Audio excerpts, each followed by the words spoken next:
Welcome into the recap of the White Sox embarrassing 17-5 blowout loss. At least it's 17-5 when I'm recording this. They're through 8 innings at guaranteed rate. The Sox are getting the ever-living crap beaten out of them. I'm David Kaplan, by the way. That is the creation of Liam Hendriks and his wife for Obvious Shirts. You want to get one of these? They got a whole White Sox line of clothing. I can get you a 15% discount because Joe Johnson, the great creator at Obvious Shirts, gave us a promo code, KAP, K-A-P. Go on their website, obviousshirts.com, punch in that code, 15% off. They got a whole bunch of cool White Sox gear and other teams. All right, today, Alex Bregman, monster day, drove in 6.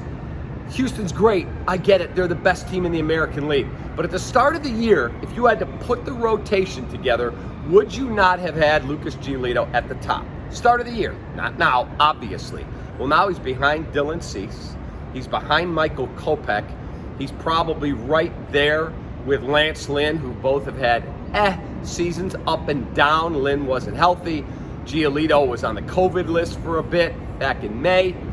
And Johnny Cueto, I know, is not part of the long-term future. He's 35 years old. This dude's pitched way better than Lucas Giolito. Lucas bet on himself this year.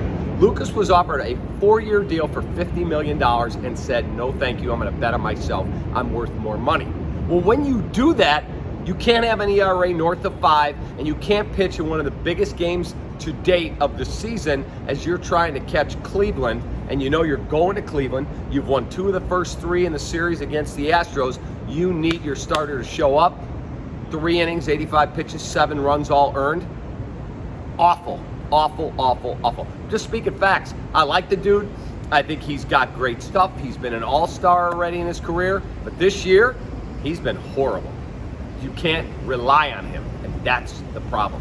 You got to know which dude's showing up each and every day, and we're not getting that from Lucas Giolito.